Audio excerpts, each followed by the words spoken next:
If you're expecting commercial collagen like this one to give you firm skin, you might be very wrong.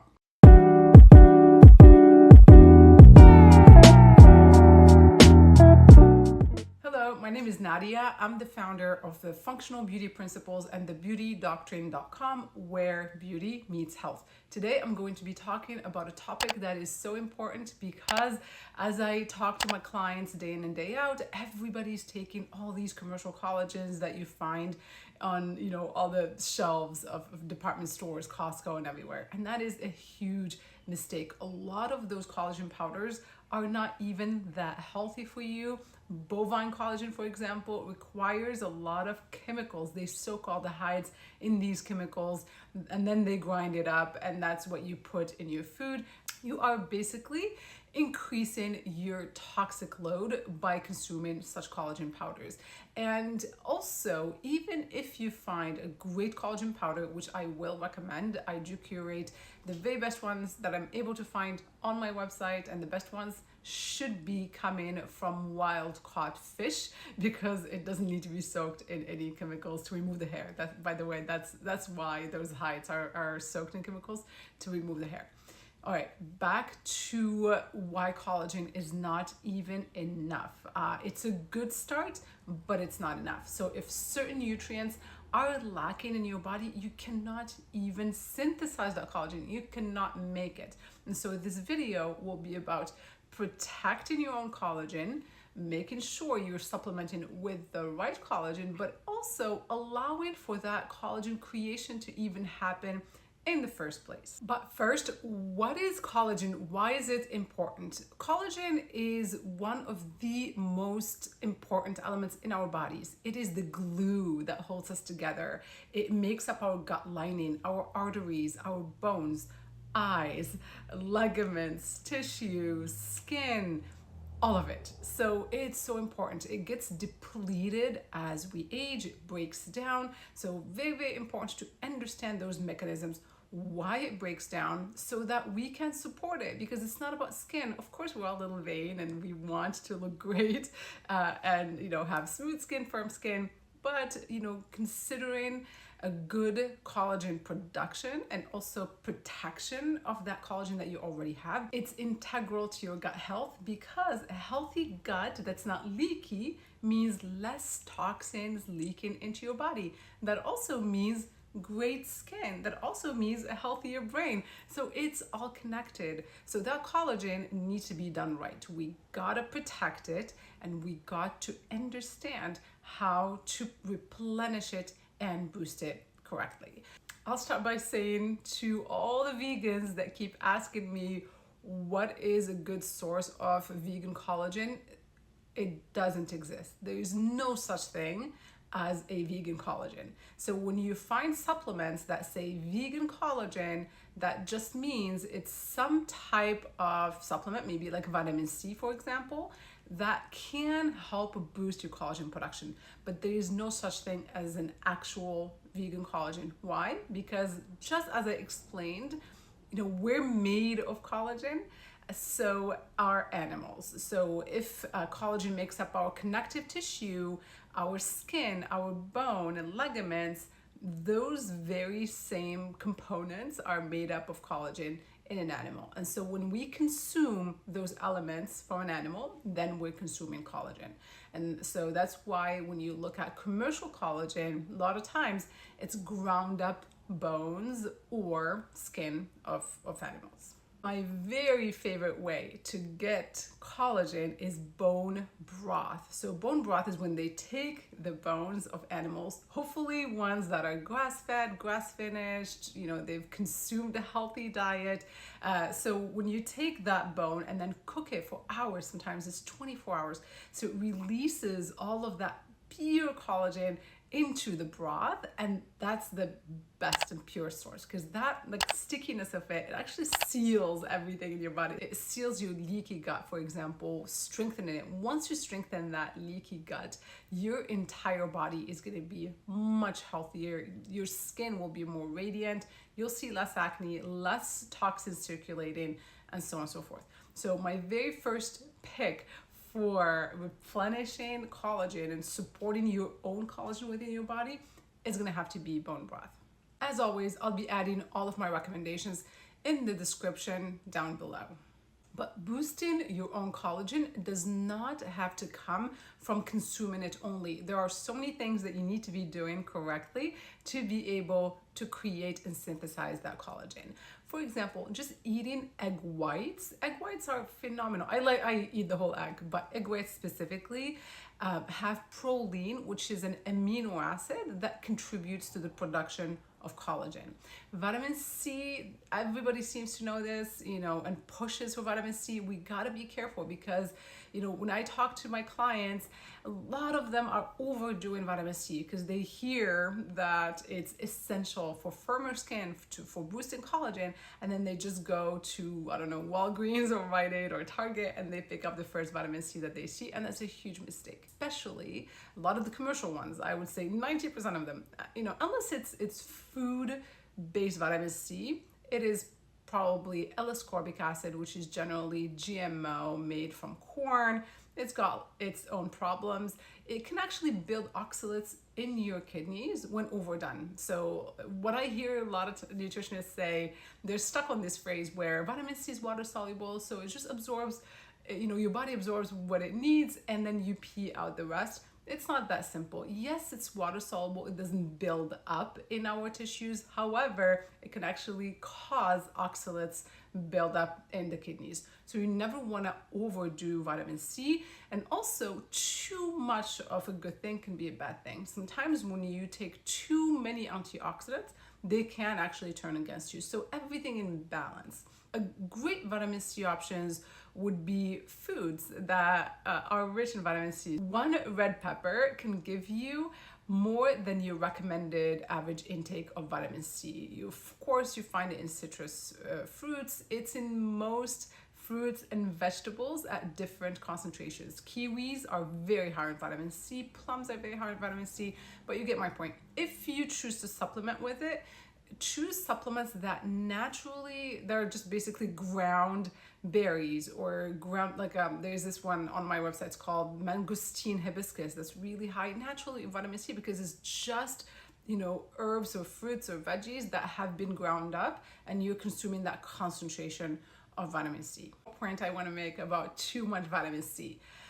Too much vitamin C can actually hinder the absorption of copper, which I think is even more important than vitamin C in the creation of collagen.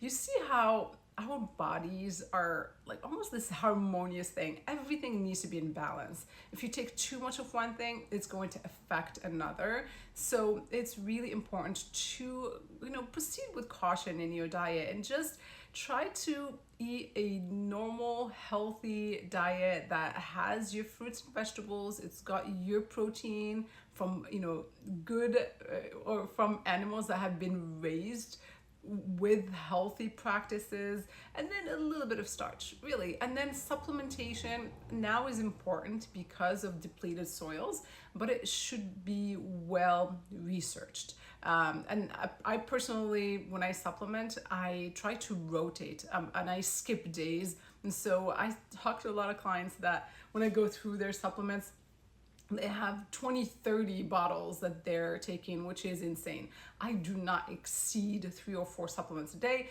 and I take supplements based on my body's needs. So there are some essential ones that I stick to.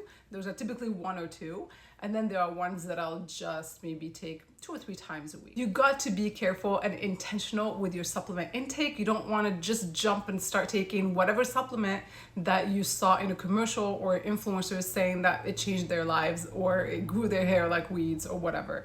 Supplements can be a very serious thing. Talking of supplements, let's talk about copper. I think it's the star of the show today. Copper is a key player in the production of collagen. And so you could be doing everything right. You could be consuming enough protein, enough collagen, but if you're deficient in copper, you're lacking the enzyme that allows your body to start making new collagen. So everything you're doing is in vain. So copper can be depleted. A lot of us actually are deficient in copper along with other minerals because our soils are depleted. So that's where supplementation comes in. But again, we need to do smart supplementation.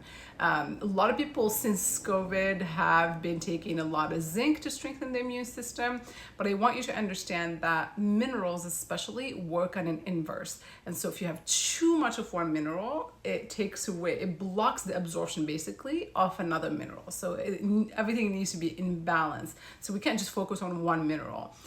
So mineral complex is generally a really good idea, or getting it from certain foods that typically are very high in minerals. I personally love to take an organ supplement that has minerals built in, like shilajit. Shilajit was one of these things that kind of became really trendy on TikTok, especially in the last year, and for good reason. And I love it because it has 84 plus minerals, and I like complexes. I like taking one pill that has, you know, everything I need. And the reason I go to beef, liver specifically, or organ meats, because they are extremely nutritious. They're probably the most nutritious food on the planet. So if you get a good one that comes from grass-fed animals, you are not only getting your vitamin A, which is essential to also collagen turnover, DNA repair, you're also getting copper, as well as other minerals and amino acids. You can also find copper in shiitake mushrooms as well as sesame seeds. Let's not forget that copper is a pigment, meaning it can help maintain our tan. It also can help maintain the pigment in our hair. So that helps reverse or prevent gray hair. Now, we can't talk about anti-aging or preserving your skin or collagen boost without talking about those culprits, the ones that break it down, because I can give you all the solutions in the world, but if you're doing other things that compromise your collagen, you're doing nothing. You're just wasting your time, energy, and money. And so 2 things always that I continue to remind everybody of is the sun and sugar. So what you put in your body, especially carbs, so any amount of high carbohydrates that trigger that insulin response, that can lead to insulin resistance, that can lead to glycation, and glycation is basically the hardening of that glucose, that sugar around your fibers, your collagen fibers, your elastin fibers. They just break down. They become brittle, stiff, they harden, and then they break down. And so again, you could be doing the copper right, you could be balancing your minerals, you could be taking just the right amount of vitamin C and just the right collagen, but none of that is going to be helpful if your sugar intake is out of control. Obviously, everything in moderation. We don't want to be depriving ourselves, but it's really important to keep this in mind anytime you're using or consuming things that are high in, fructose or any type of sugar or a high amount of carbohydrates. Just know that you are triggering that glycation potentially. Another bad idea when it comes to food is, mixing proteins with sugary sauces. So a lot of times when I see these people rubbing like barbecue sauce on meats or any of those sweet sauces.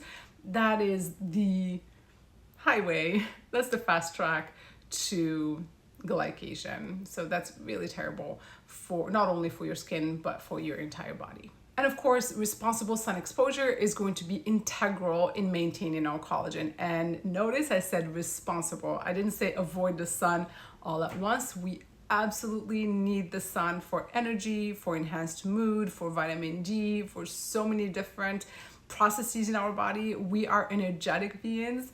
We need to be out there in the world, in nature, absorbing sunlight, but it needs to be done responsibly. The way I like to do it, the way that works for me personally, I only wear sunscreen on the face and neck. I reapply, I make sure it's a good sunscreen. It's zinc oxide, it's tinted also because the tint protect from blue light also. And then I let my body absorb the sunlight because I feel it's so much more integral to my health to be able to get that sunlight directly into the skin. And I know my burning point. I know I can go personally, we all are different because we have different levels of melanin in our skin, and melanin is a protective antioxidant. And of course, we have different diets, different sensitivities. So if you are one to consume a diet that's high in beta carotene, lycopene, antioxidants, you actually can have a higher tolerance to the sun, less susceptibility to burning, and so on and so forth. So we're all different. So I'm just throwing ideas out there for you to think about and kind of try to figure out these things for yourself, but sharing my own personal experience. So for me, like I said, I know my burning point. If I stayed in the sun probably an hour, I would start getting red and I'll start burning. Less than that, I'm totally fine. So I can go for an hour for a walk in direct sunlight as long as my skin is well moisturized.